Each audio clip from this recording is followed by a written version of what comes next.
Ketok-ketoke wong lanang kuwi harga dirine ku ning pekerjaan.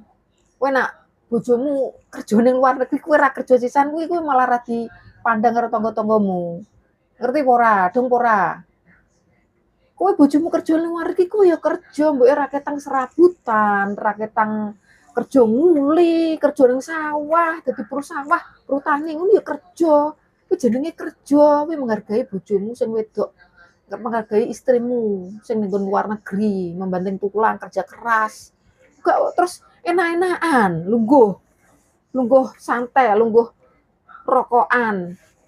Butuh duit kari gesek-gesek deledak-deledek. Kok wong lanang ki kudune ya duwe harga diri.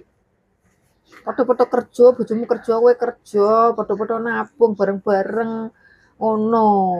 Ora bojomu tok diwarepke kirim kurang protes. Kuwi wong lanang apa ngono kuwi? Buak wae nama kondo ngono jenenge. Mending dhewe penak bebas malahan. Ora kanggo wong lanang ngono kuwi. Dong ora?